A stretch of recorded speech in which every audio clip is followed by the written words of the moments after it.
জালেমদের বৈশিষ্ট্য এবং পরিণতি, জালেমরা কি কি তাদের বৈশিষ্ট্য থাকে এবং তাদের শেষ পরিণতি কি হয়, এই সম্পর্কে সংক্ষিপ্ত কিছু কথা বলবো বলে কষ্ট হবে আপনাদের? একটু তাকবীর দেন তো, লিল্লাহি তাকবীর। একটু হাতটা উঁচু করেন। তাকবীর দিতে পারবেন আপনারা ভেতর থেকে? না আমি দেব? লিল্লাহি তাকবীর। কোরআন সুন্নাহর আলো, সংসদে জালো, ঘরে বাইরে জালো, তোমার নেতা আমার নেতা, নারে তাকবীর। আল্লাহ কবুল করুন, বলুন আমিন। প্রিয় ভাইয়েরা, বলুন তো, পৃথিবীতে যা কিছু করছি সব দেখছেন কে? আল্লাহর চোখকে, আল্লাহর দৃষ্টি থেকে আমরা কেউ কি এক মুহূর্তের জন্য আড়াল থাকতে পারবো? এই পৃথিবীর চার দেওয়ালের মাঝে যদি আপনি লোহার একটি ঘর বানিয়ে, লোহার ঘরটাকে চতুর্দিক থেকে যদি আপনি বেষ্টন করে ফেলেন, তবুও আল্লাহ দেখতে পাবেন কিনা? কোনো যদি সৃষ্টি না থাকে তবুও দেখতে পাবেন কিনা? এটার নাম হলো ঈমান। এটার নাম কি? আর এটা যারা বিশ্বাস করে না তারাই হলো জালেম। ওরা মনে করে আমাদের হাতে প্রশাসন আছে, গোয়েন্দা আমাদের হাতে, ডিজিএফআই, এনএসআই, ডিবি সব আমাদের হাতে, সুতরাং আমরা যা করব সেটা আর কেউ দেখবে না, আমরা যা প্রকাশ করব তার অতিরিক্ত আর কেউ জানবে না। এটা কাদের স্বভাব? জালেমদের। কিন্তু আল্লাহ বলছেন আমি তোমার উপরে সিসি ক্যামেরা লাগায় রাখছি। কি রাখছে? আল্লাহ রাব্বুল আলামিন বলেন, ওয়া ইন্না আলাইকুম লাহাফিযিন কিরামান কাতিবিন ইয়ালামুনা মা তাফআলুন। আল্লাহ রাব্বুল আলামিন বলছেন আমি তোমাদের কাঁধে সম্মানিত ফেরেশতাদেরকে সংরক্ষণের জন্য রেখেছি। তোমরা যা কিছু করো সব ওই ফেরেশতারা আমলনামায় সব রেকর্ড করছে। বলেন সুবহানাল্লাহ। মা ইয়ালফিযু মিন কাওলিন ইল্লা লাদাইহি রাকীবুন আতীদ। আল্লাহ বলেন মানুষের প্রত্যেকটি কথা আল্লাহ রাব্বুল আলামিন রেকর্ড করছেন, সংরক্ষণ করছেন। শুধু তাই না, আল্লাহ পাক আরো বলছেন, আলাম তারা আন্নাল্লাহা ইয়ালামু মা ফিস সামাওয়াতি ওয়া মা ফিল আরদি মা ইয়াকুনু মিন নাজওয়া সালাস। আল্লাহ রাব্বুল আলামিন বলেন আসমান এবং জমিনের ভেতরে যা কিছু সংঘটিত হয় সব বিষয়ে তোমার রব সব কিছু খবর রাখেন, অবগত আছেন। তুমি কি সেই ব্যাপারে সচেতন নও? মা ইয়াকুনু মিন নাজওয়া সালাসাতিন ইল্লা হুয়া রাবিউহুম ওয়ালা খামসাতিন ইল্লা হুয়া সাদিসুহুম ওয়ালা আদনা মিন যালিক। আল্লাহ রাব্বুল আলামিন বলেন তোমাদের মধ্যে যখন তিনজন লোক কোন একটি গোপন জায়গায় বসে কানা ঘষা ষড়যন্ত্র করে, তখন সেখানে চতুর্থ জন হিসাবে যিনি থাকেন তিনি হচ্ছেন তোমাদের আল্লাহ। আবার যখন তোমাদের মধ্য থেকে পাঁচজন লোক গোপনে কোথাও বসে ষড়যন্ত্র করে, কানাকানি করে, পরামর্শ করে, তখন সেখানে ষষ্ঠ জন হিসাবে যিনি থাকেন তিনি হচ্ছেন তোমাদের আল্লাহ। অতএব তোমাদের সংখ্যা যদি ষড়যন্ত্রকারীদের সংখ্যা, কানাঘষাকারীদের সংখ্যা, পরিকল্পনাকারীদের সংখ্যা এই 6 জনের কম হোক কিংবা তার চাইতে বেশি হোক, সেখানে আরেকজন থাকেন, তিনি হচ্ছেন কে? ওরা ভেবেছিল যা ষড়যন্ত্র আমরা করব ঘরের ভেতরে, বাংলাদেশে কিংবা ইন্ডিয়াতে গিয়ে কিংবা বিশ্বের অন্য কোনো দেশে গিয়ে ষড়যন্ত্র করব, এই ষড়যন্ত্র আর কেউ জানবে না। কিন্তু কোরআন থেকে জানলাম আপনি যেখানে যত সংখ্যায় ষড়যন্ত্র করুন সেখানে আরেকজন থাকেন, তিনি কে? আওয়াজ বলবেন না নামটা? আল্লাহ বলেছেন এই জন্য বান্দা ষড়যন্ত্র যখন করবে সীমা ছাড়িয়ে যেও না। যখন তুমি ষড়যন্ত্র করো আলেমদের বিরুদ্ধে, ইসলামের বিরুদ্ধে, কোরআনের বিরুদ্ধে, ইসলামের শাসন ব্যবস্থার বিরুদ্ধে, কোরআনের রাষ্ট্র ব্যবস্থার বিরুদ্ধে, ইসলামী আন্দোলনের বিরুদ্ধে, মজলুম মানুষের বিরুদ্ধে, স্বজাতির সরকার হয়ে স্বজাতির বিরুদ্ধে তুমি যখন ষড়যন্ত্র করো, আমি রব্বুল আলামিন মজলুমের কষ্ট দেখে সহ্য করি না। তুমি যখন গোপনে ষড়যন্ত্র করো আর আমি আল্লাহ যখন পরিকল্পনা করতে শুরু করি, তোমার চার দেওয়ালের মাঝে গোপন করা ষড়যন্ত্রগুলি আমি রব্বুল আলামিন মানুষের সামনে উন্মুক্ত করে দিই। সুবহানাল্লাহ। দিয়েছেন কিনা? আমাদের বিশ্ব বরেণ্য নন্দিত মুফাসসির কোরআন আল্লামা সাঈদীর বিরুদ্ধে ষড়যন্ত্র হয়েছে, হয় নাই?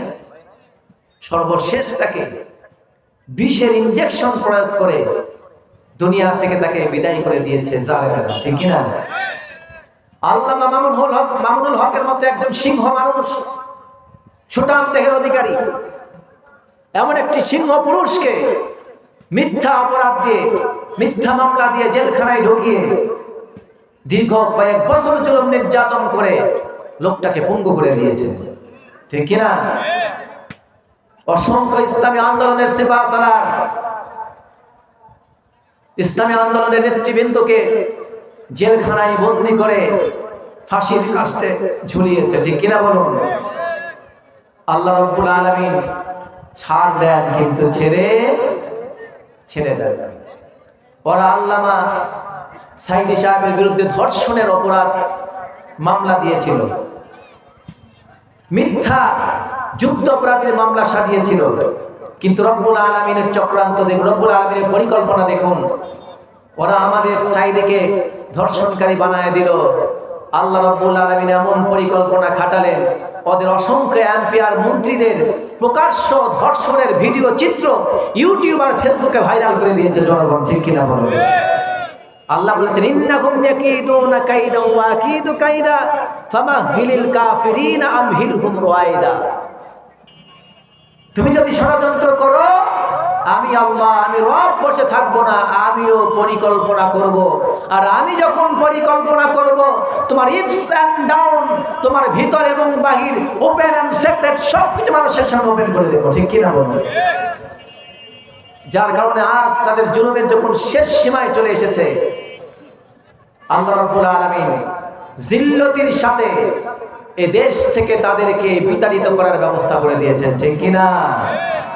এই দেশের বিশ্ববরেণ্য নন্দিত মুফাসসির কোরআন আল্লামা সাঈদী সাহেব বলেছিলেন, তোমরা আমাকে রাজাকার বলো, তোমরা আমাদের ইসলামী আন্দোলন করার জন্য মৌলবাদ বলো, আমাদেরকে জঙ্গি বলো, তোমরা আমাদেরকে ইসলাম পালন করার জন্য মৌলবাদ বলো, কারণ আমরা ইসলাম মেনে চলি, ইসলাম ব্যক্তি, পরিবার, সমাজ, রাষ্ট্রে চাই। এই জন্য আমরা যদি মৌলবাদী হই তাহলে আমরা খুব ভালোভাবে আছি, আমরা মুসলিম, আমরা ইসলামের মৌলিক বিষয় নিয়ে বেঁচে আছি। আমরা যদি মৌলবাদী হই অর্থাৎ গোড়াবাদী, আর তোমরা হলো আগাবাদী। কি বাদী? তোমরা হলে আগাবাদী। মূল মানে গাছের মূল, গোড়া, মৌলিক, আর তোমরা হচ্ছে আগাবাদী। যদি বেশি বাড়ো তাহলে বাংলাদেশের তৌহিদি জনতা একদিন ফুসতে ফুসতে এমন একদিন ফুসে উঠবে, এই তৌহিদি জনতা গাছের গোড়া ধরে আস্তে করে নাড়া দেবে, দিল্লির মামুর বাড়ি গিয়ে পড়ে যাবে। আজকে বাংলাদেশের তাওহীদি জনতার ভেতর থেকে সবেমাত্র ছাত্র জনতার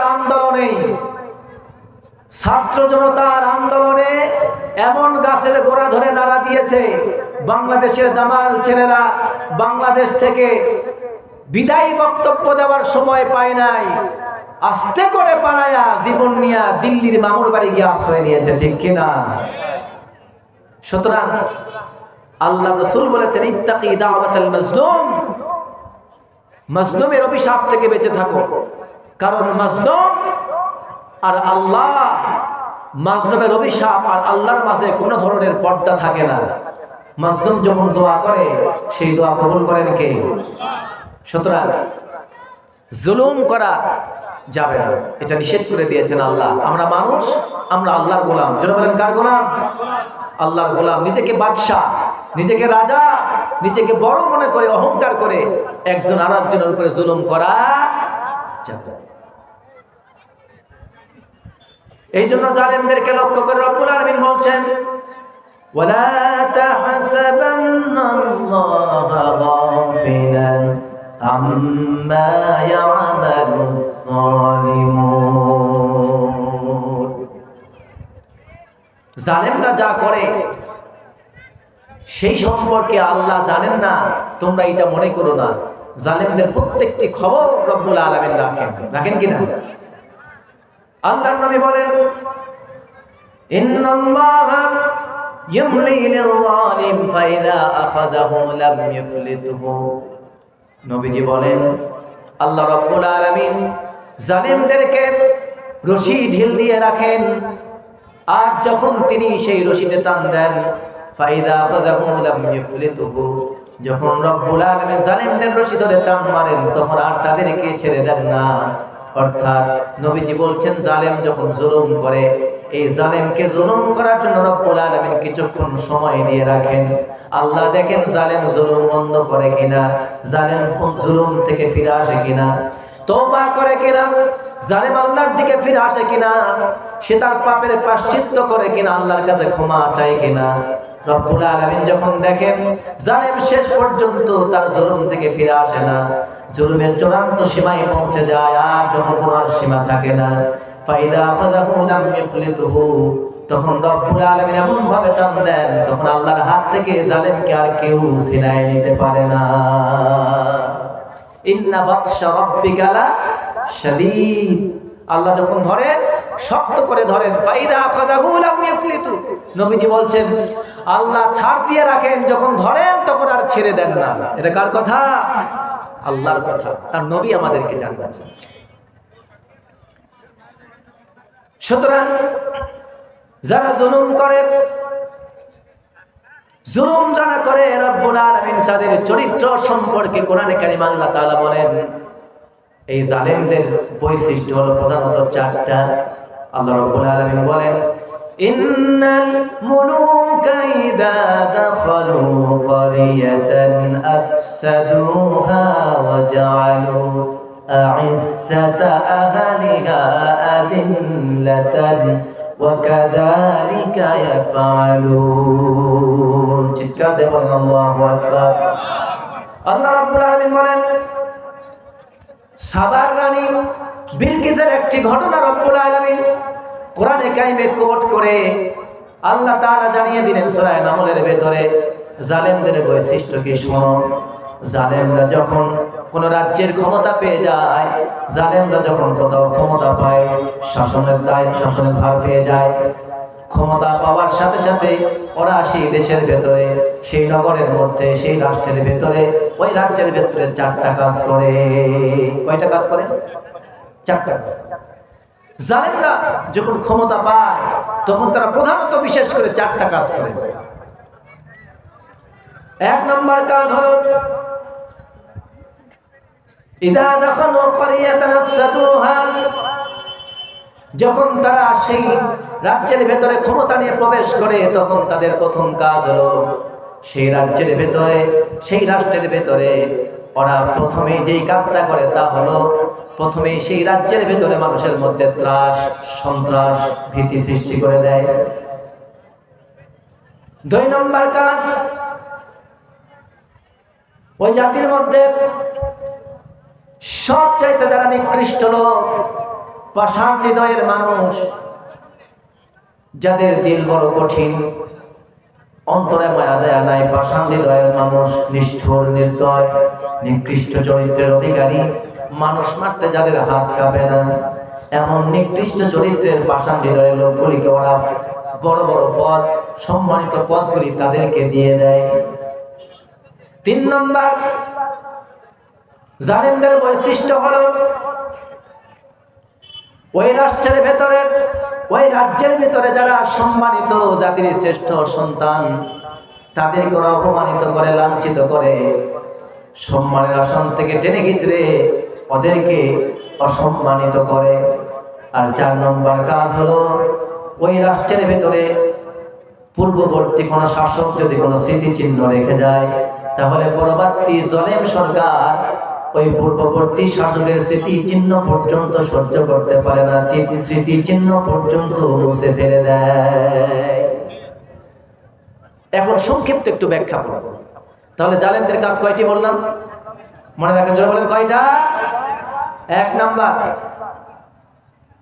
ওরা যেই রাজ্যেই ক্ষমতা পাবে সেই রাজ্যের মধ্যে প্রথম কাজ হলো তারা সেই রাজ্যের ভেতরে সন্ত্রাস, ত্রাস, মানুষের ভিতরে ভীতির সঞ্চার করে।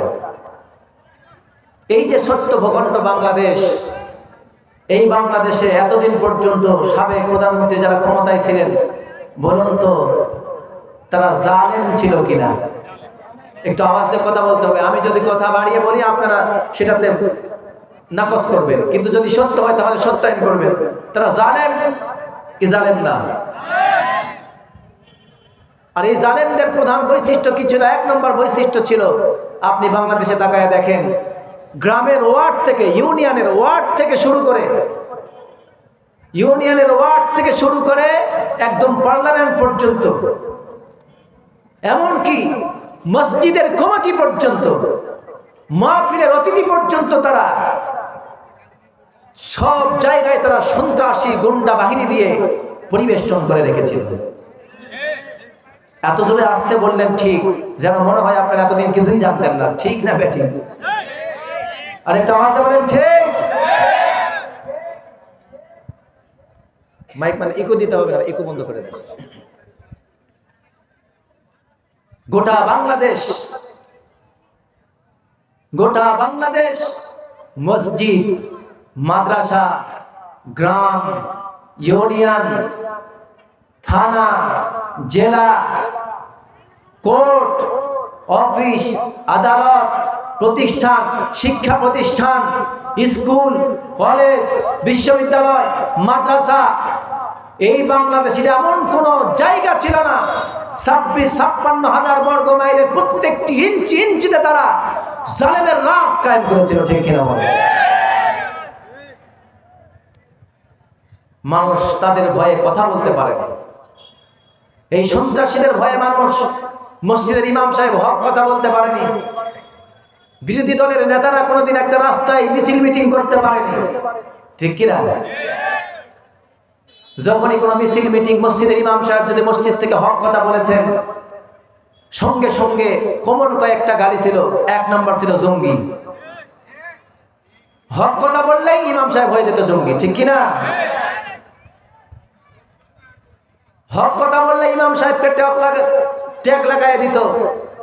বয়স যদি 14 বছরেরও হয়, বয়স যদি 20 বছরও হয়, 25 বছরও হয়, 30 বছরও হয়, লাগাই দিত এরা রাজাকারের বাচ্চা। কি বলতো? রাজাকারের বাচ্চা। জঙ্গি, রাজাকার। আর বাংলাদেশে যদি কোথাও রাস্তায় যদি একটা পিপিলিকাও মারা যেত, আর এই খবর যদি ওই দলের কানে যেত, সঙ্গে সঙ্গে দূরবীন লাগায়া কানেকশন খুঁজে বের করতো এই দুর্ঘটনার সাথে জামাত বিএনপির সম্পর্ক।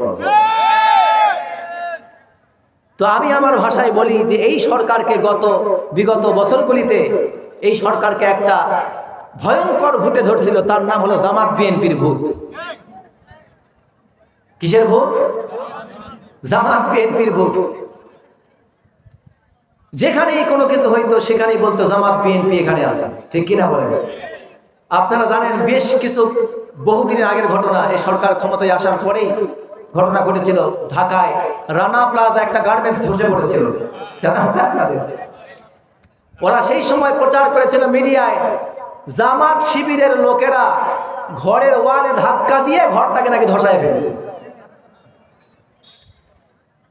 একটা বিশাল বড় কমপ্লেক্স মানুষ ধাক্কা দিয়ে, জামাত বিএনপি এমন একটা জিন, এমন একটা ভূত, ঐশ্বরিক ক্ষমতা তাদের আছে যে ওই ঘরের ওয়ালের মধ্যে ধাক্কা মারছে আর ঘর ধসে মাটির মধ্যে ধসে গেছে। কমন সেন্স নাই কি? নাই। ন্যূনতম যদি কমন সেন্স থাকে তাহলে একটা মানুষ কতটা হিতাহিত জ্ঞান শূন্য হলে পরে একটা লোক একটা দলকে এইভাবে নিচে নামানোর জন্য বলতে পারে যে তারা ওয়ালের মধ্যে ধাক্কা মেরে তাদেরকে ধসায়, এই কমপ্লেক্সকে, এই ভবনকে মাটিতে ধসায় দিয়েছে। জালেমরা, অর্থাৎ জালেমরা যখন ক্ষমতা পায়, ক্ষমতার দম্ভে ওরা ওদের নিজেদের পরিচয় ভুলে যায়, ওরা নিজেরাই ইলা সেজে বসে যায়, নিজের যা বলে সেটাকেই সঠিক মনে করে। জোরে কোন ঠিক কিনা? তো জামাত বিএনপির ভূত তাদের ধরছিল। এই জামাত বিএনপির ভূত যখন তাদের ধরলো আর এদের তোকমা লাগাইয়া দিল যে এই জামাত বিএনপি মানে রাজাকার, জামাত বিএনপি মানে দেশের স্বাধীনতা বিরোধী, মুক্তিযুদ্ধের চেতনা বিরোধী, ঠিক কিনা? আর এই জামাত বিএনপির ভোট ছাড়ানোর মন্ত্র ছিল যে মুক্তিযুদ্ধের চেতনা, রাজাকারের চেতনা, ঠিক কিনা?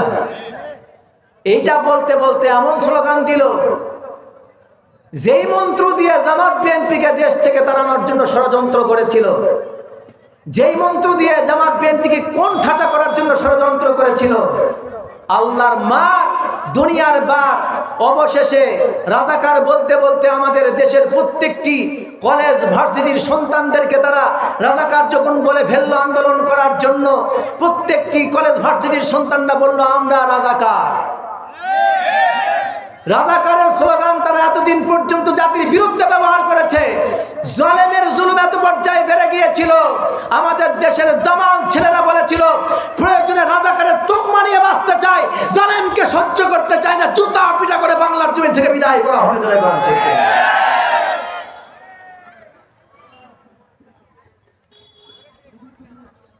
এই জালেমরা আমাদের উপর শোষণ করেছে কত বছর?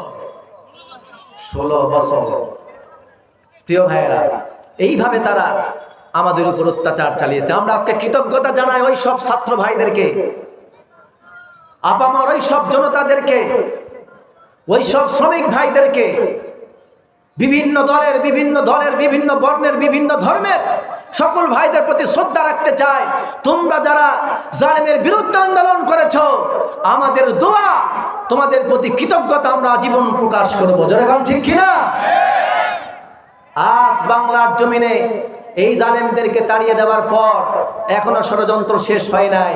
এখনো বাংলার জমিনে জামাত বিএনপিকে প্রতিহত করবার জন্য এখনো কিছু লোক গোপনে থেকে, আবডালে থেকে, আড়ালে থেকে ষড়যন্ত্র চালিয়ে যাচ্ছে। বিভেদ তৈরি করবার জন্য ষড়যন্ত্র করে, বাংলাদেশের মুসলমানদের মাঝে হট্টগোল তৈরি করবার জন্য ষড়যন্ত্র করছে। জনগণ ঠিক কিনা? এরা হলো গোপনে থাকা, চুপ করে থাকা সেই স্বৈরাচারী জালেম ডিক্টেটরদের ঘরে গৃহপালিত কিছু নর পশু, যারা এখনো পর্যন্ত তাদের অপরাধের জন্য অনুশোচনা করে নাই, এখনো অনুতপ্ত হয় না, এখনো ষড়যন্ত্র চালিয়ে যাচ্ছে। তাদেরকে যেখানেই পাওয়া যাবে উপযুক্ত জবাব দিয়ে তাদেরকে আইনের হাতে তুলে দেওয়া হবে। জনগণ ঠিক কিনা? রাজি আছেন?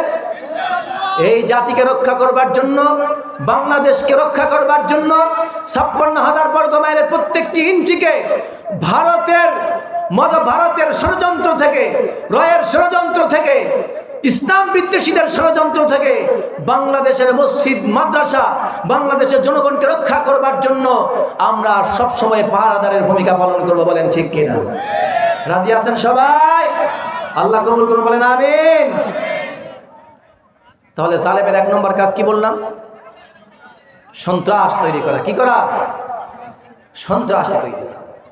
2 নম্বর জালেমের কাজ হলো, আল্লাহ পাক বলছেন জালেমদের 2 নম্বর কাজ হলো, এই জাতিতে যারা সবচেয়ে নিকৃষ্ট লোক, গ্রামের লোক যাদেরকে পছন্দ করে না, যাদের কথা কেউ বিশ্বাস করে না, যাদেরকে ঘৃণা করে মানুষ, এমন আপনি তাকায় দেখেন ওই সব লোকগুলি নিষ্ঠুর, নির্দয়, পাষাণ, চরিত্রহীন।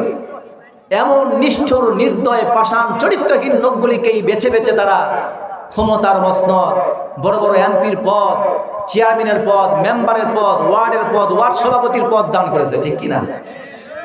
এত আসতে বললেন যে কথা কি কোরআনের বাইরে হচ্ছে না কোরআনের সাথে মিল হচ্ছে?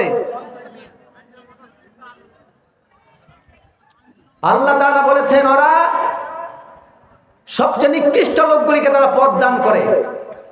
আর এই নিকৃষ্ট লোকগুলি যখন বড় বড় পদ পায়, আপনি তাকিয়ে দেখেছেন এই দীর্ঘ 16টা বছর মানুষের ভোট দেওয়ার প্রয়োজন হয় নাই। জুলুম করে, নির্যাতন করে, ভোট কেন্দ্রে যেতে দেয় নাই মানুষকে, গুলি করে, মানুষ মেরে, তাহাজ্জুদের ভোট দিয়ে বিনা ভোটের সরকার গঠন করে গোটা জাতির উপর একটা জগদ্দল পাথর হিসাবে সন্ত্রাসী কায়দায় শাসন করেছে, ঠিক কিনা? আল্লাহ কোরআনে বলছেন কথাগুলি।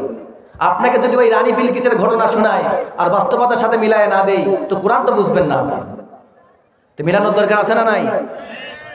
এই কথাগুলো যে আল্লাহ কোরআনে বলেছেন, এই দীর্ঘ 16টা বছর আলেমরা রিস্ক নিয়ে, জেল খেটে, জুলুমের শিকার হয়ে, জরিমানা দিয়ে, মামলা খেয়ে, জুলুম নির্যাতনের শিকার হয়ে ফাঁসির কাস্টে ঝুলেছে, কিন্তু হক কথাগুলি দীর্ঘ 16 বছর ধরে এই জাতির সামনে আলেমরা অনেক রিস্ক নিয়ে, বিপদ নিয়ে বলেছে, ঠিক কিনা? আজও সেই কথাগুলি আমরা বলছি। আমার মতো একজন ব্যক্তিকেও মাহফিল থেকে গ্রেফতার করে ধরে নিয়ে গেছে। আমার মতো মানুষকে 5 বারের মতো গুলি করেছে মিছিলে, মাহফিল থেকে গ্রেফতার করে ধরে নিয়ে গেছে। অপরাধ একটাই, যে আমরা জাতিকে এইভাবে জালেমদের পরিচয়, মানুষকে সচেতন করতাম, জুলুম সম্পর্কে বলতাম, ইমানের দিকে মানুষকে আহ্বান করতাম, কোরআনের সমাজ ব্যবস্থা কায়েমের কথা বলতাম। এটাই ছিল কোরআন বিদ্বেষী জালেম সরকারের চুলকানি, যে আমাদের মুখকে বন্ধ করবার জন্য তারা মাহফিলে কথা বলার সময় এসে বলতো, হুজুর রাজনৈতিক বক্তব্য দিবেন না। এবার আপনাদের কাছে আমার প্রশ্ন, বলুন তো কোরআনের রাজনীতি আছে না নাই? আরো জোরে বলতে হবে, কোরআনের রাজনীতি আছে না নাই? সমাজ নীতি আছে না নাই? আন্তর্জাতিক নীতি আছে না নাই? চুক্তি নীতি আছে না নাই? কূটনীতি আছে না নাই? তোমার আব্রাহাম লিঙ্কন যদি আইন তৈরি করতে পারে, ডক্টর কামাল যদি সংবিধান তৈরি করতে পারে, যে আল্লাহ মহাবিশ্ব সৃষ্টি করেছেন, সে আল্লাহ বোধহয় মানুষ চালাবার জন্য আইন তৈরি করেননি। কথা বলেন না কেন? সে আইন কোথায় আছে? কোরআনে আছে। আল্লাহ বলছেন, ওয়ানাজ্জালনা আলাইকাল কিতাবা তিবয়ানাল লিকুল্লি শাই ওয়া হুদান ওয়া রাহমাতান ওয়া বুশরা লিল মুসলিমিন। আল্লাহ বলছেন, নবী, আপনার উপর যে কোরআন অবতীর্ণ করেছি, এই কোরআনের ভেতরে সব মৌলিক নীতিমালা আমি রব্বুল আলামিন বলে দিয়েছি। যারা এই কোরআন মানবে তাদের জন্য এই কোরআন হেদায়েত, এই কোরআন তাদের জন্য রহমত, এই কোরআন তাদের জন্য জান্নাতের সুসংবাদদাতা। বলেন সুবহানাল্লাহ। এই জালেমরা এতদিন পর্যন্ত যাদেরকে আমাদের ক্ষমতার মস্তদে, আমাদের মাথার উপরে যারা শাসন করেছে, বলুন তো তারা সন্ত্রাস ছিল কিনা? কথা বলতে হবে, সন্ত্রাস ছিল কিনা? নিষ্ঠুর, নির্দয়, চরিত্রহীন লোক ছিল কিনা? তাহলে জালেমদের 2 নম্বর কাজ হলো, ওরা ক্ষমতার মস্তদকে টিকিয়ে রাখার জন্য, ক্ষমতাকে পাকাপোক্ত করবার জন্য ওরা নিষ্ঠুর, নির্দয়, চরিত্রহীন লোকগুলিকে বড় বড় পদ দিয়ে দেয়। জালেমের 3 নম্বর বৈশিষ্ট্য কি বললাম? জাতির শ্রেষ্ঠ সন্তান যারা, যারা সম্মানিত জাতির কাছে, আল্লাহর কাছে সম্মানিত, এইসব সম্মানিত লোকগুলিকে তারা অসম্মানিত করে। কি করে? এবার একটা ছোট্ট প্রশ্ন, বলুন তো জাতির শ্রেষ্ঠ সন্তান কারা? আলহামদুলিল্লাহ, আপনারা সঠিক উত্তর দিয়েছেন। জাতির শ্রেষ্ঠ সন্তান হলো আলেমরা। কারা? কারণ আল্লাহর নবী বলেছেন, আল উলামা ওয়ারাসাতুল, আলেমরা হচ্ছেন নবীর উত্তরসূরি। এবং আল্লাহ রাব্বুল আলামিন কোরআনে বলেছেন, ইন্নামা ইয়াখশাল্লাহা মিন ইবাদিহিল উলামা। আল্লাহ বলছেন আলেমরা আল্লাহকে সবচাইতে বেশি ভয় করে। আল্লাহকে বেশি ভয় করে কারা? আলেমরা। যার কারণে মাহফিলে আপনারা দেখেছেন, আলেমরা এই দীর্ঘ 16টা বছর মাহফিলে হাজারো জুলুমকে উপেক্ষা করে এসে কোরআনের হক কথাগুলি বলে গিয়েছিল। কথা বলেন না কেন আপনারা? এতদিন পর্যন্ত কোন বিরোধী দলের লোকেরা কি মিছিল মিটিংয়ে বলতে পেরেছিল কথা, হক কথা? আলেমরা বুকের তাজা রক্ত ঢেলে দিয়ে এই মাহফিলের মঞ্চে এসে রাজনৈতিক সচেতনতা তৈরি করেছে, আপনার শিক্ষা ব্যাপারে সচেতনতা তৈরি করেছে, সামাজিক ব্যাপারে সচেতনতা তৈরি করেছে, অন্যায়ের বিরুদ্ধে রুখে দাঁড়াবার জন্য আপনাদেরকে সবসময় সচেতন করে গিয়েছে, ঠিক কিনা? আজকে যে আন্দোলন তৈরি হয়েছে, এটা আলেমদের বক্তব্যের ফসল। দীর্ঘ 16টা বছর আলেমরা এইভাবে জাতিকে সচেতন করেছিল, পাহারা দিয়েছিল, ঠিক কিনা? আল্লাহর নবীর কাছে সাহাবায়ে কেরাম জিজ্ঞেস করলেন, আইয়ুন নাসি আশাদ্দু বালা, ক্বালা আল আম্বিয়া সুম্মা আল আমসাল ফাল আমসাল ফায়ুবতালা আল আবদু আলা হাসাবি দীনি। ও নবী, আপনি বলুন মানুষের মধ্যে সবচাইতে বেশি কঠিন পরীক্ষার সম্মুখীন হয় কারা? নবীজি জবাব দিয়ে বলছেন, আমার সাহাবীরা শোনো, মানুষের মধ্যে যারা সবচাইতে কঠিন পরীক্ষার সম্মুখীন হন তারা দুনিয়ার কোনো সাধারণ মানুষ না, তারা হচ্ছে আল্লাহর পাঠানো পয়গম্বর নবী রাসূলগণ। জোরে বলুন সুবহানাল্লাহ। এই পৃথিবীতে ইসলামের জন্য, দ্বীনের জন্য, কোরআনের জন্য, তাওহীদের জন্য, মানবের কল্যাণের জন্য সবচাইতে যারা কঠিন পরীক্ষার সম্মুখীন হয়েছেন তারা কোনো সাধারণ মানুষ নয়, তারা হচ্ছে আল্লাহর পাঠানো পয়গম্বর, আল্লাহর নবী এবং রাসূল। সবচাইতে কঠিন পরীক্ষার সম্মুখীন হয়েছেন তারা, ঠিক কিনা? নবীকে জিজ্ঞেস করা হলো, তারপরে কারা? তারপরে কারা সবচাইতে বেশি কঠিন পরীক্ষার সম্মুখীন হন? নবীজি জবাব দিয়ে বলছেন, ফাল আমসাল। তিনি দৃষ্টান্ত দিয়ে বললেন, নবীদের পরে তারাই হলো সবচাইতে বেশি কঠিন পরীক্ষার সম্মুখীন হন। নবীদের দাওয়াতের সাথে, নবীদের আন্দোলনের সাথে, নবীদের কাজের সাথে যার কাজ, যেই ব্যক্তির কাজ, যেই দলের কাজ বেশি দিন থাকবে, সেই ব্যক্তি, সেই দল, সেই সমাজের উপর সবচাইতে বেশি জুলুম আর নির্যাতন হবে। আল্লাহর নবী তারপরে সংক্ষিপ্ত ব্যাখ্যা পেশ করে বললেন, ফায়ুবতালাল আবদু আলা হাসাবি দীনি। নবীজি সংক্ষিপ্ত আকারে বোঝায় দিলেন, আমার সাহাবীরা শোনো, যারা দ্বীনের উপরে যত বেশি ইস্তেকামত থাকবে, যেই ব্যক্তি, যেই দল দ্বীনের উপরে, ইসলামের উপরে, ঈমানের উপরে যত বেশি ইস্তেকামত থাকবে, তার উপরে পরীক্ষা তত বেশি কঠিন হবে। আজকে আপনি তাকিয়ে দেখুন, সবচেয়ে বেশি কঠিন পরীক্ষার সম্মুখীন তারা আলেম ওলামারা, ঠিক কিনা? কারণ তারা দ্বীনের উপরে সবচেয়ে বেশি ইস্তেকামত থাকে। এই জাতিকে ইসলামের ব্যাপারে, কোরআনের ব্যাপারে সচেতন করে মসজিদের ইমাম সাহেব না স্কুলের শিক্ষকরা? কথা বলে না। কারা আপনাদেরকে সচেতন করেছে? মুসলমানদেরকে সচেতন করে কারা? মসজিদের, স্কুলের শিক্ষক, ভার্সিটির শিক্ষক, নাকি মসজিদের ইমাম, মাদ্রাসার শিক্ষক? এই জাতির শ্রেষ্ঠ আলেম ওলামা কারা? আলেম ওলামা।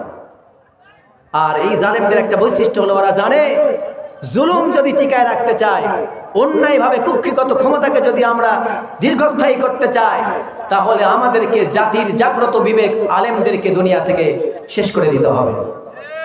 এই জন্য ওরা ষড়যন্ত্র করে জাতির শ্রেষ্ঠ সন্তান আলেমগুলিকে গ্রেফতার করে করে ধর্ষণের মামলা দিয়ে, মিথ্যা নারীর কেস, নারী ঘটিত কেস সাজিয়ে অসংখ্য আলেমদেরকে জেলখানায় বন্দী করে নির্মমভাবে নির্যাতন করেছে, ঠিক কিনা বলুন?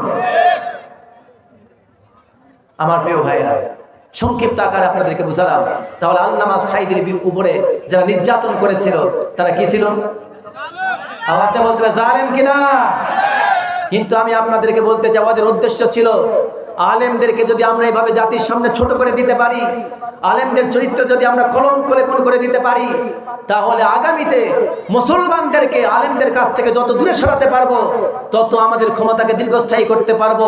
নাচ, গান, কনসার্ট, দুনিয়ায় নেশা, অন্যায়, অত্যাচার দিয়ে মানুষের বিবেকগুলিকে নষ্ট করে দিয়ে সন্ত্রাস সৃষ্টি করে আমরা এই জাতির মাঝে আরো কিছুদিন ক্ষমতায় টিকে থাকতে পারবো। মানুষ আলেমদেরকে ঘৃণা করবে, আর জালেমদেরকে ভয়ে হোক, গোপনে হোক আর প্রকাশ্যে হোক তাদেরকে সম্মান করবে, ঠিক কিনা? তাদের উদ্দেশ্য ছিল। কিন্তু আমি আপনাদেরকে বলতে চাই, প্রিয় ভাইয়েরা, ইউসুফ আলাইহিস সালামের উপরে জুলুম নির্যাতন করেছিল জুলাইখা এবং তার শাসকেরা, ঠিক কিনা? একটা জিনিস দেখুন, ইউসুফ আলাইহিস সালামকে মিথ্যা ধর্ষণের মামলা দিয়ে জেলখানায় ঢুকিয়েছিল অপমান করার জন্য। আল্লাহ রাব্বুল আলামিন ইউসুফ আলাইহিস সালামকে জেলখানার ভিতরে ঢুকায়া তার সম্মানকে আকাশচুম্বী করেছেন, ঠিক কিনা? আর জুলাইখা তার স্বামীকে তার রূপের নজরের মধ্যে থাকার পরেও রব্বুল আলামিন তাদেরকে রাজত্ব দিয়ে রব্বুল আলামিন জুলাইখাকে লাঞ্ছিত আর অপমানিত করেছেন, ঠিক কিনা?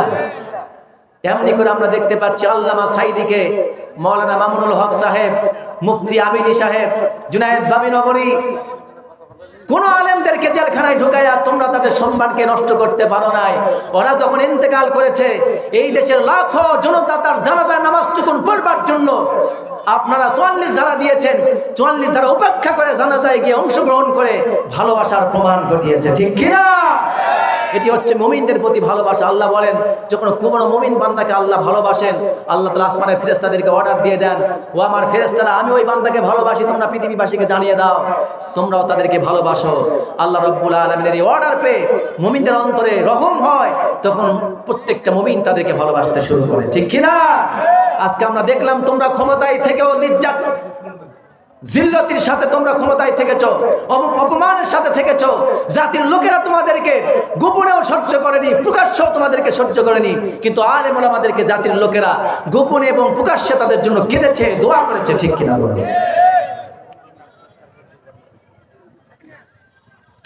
4 নম্বর শেষ কথা যেটা জালেমদের বৈশিষ্ট্য বলছি, সেটা হলো জালেমদের শেষ বৈশিষ্ট্য হলো এটা যে ওরা, আল্লামা কারি তাইয়্যিব রহমাতুল্লাহি আলাইহি তিনি এই ব্যাখ্যাটা বলেছেন, যখন কোনো জালেম ক্ষমতায় থাকে, পূর্ববর্তী কোনো শাসক যদি কোনো স্মৃতিচিহ্ন রেখে যায়, পরবর্তী জালেম শাসকরা এসে তার সেই স্মৃতিচিহ্ন পর্যন্ত মুছে দেয়।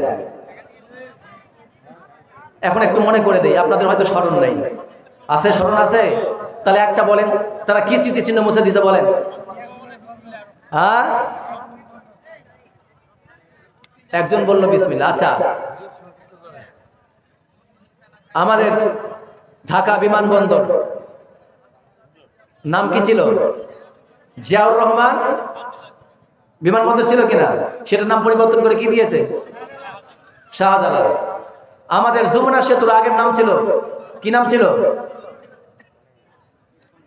যমুনা সেতু, ওইটার নাম কি হয়ে গেছে?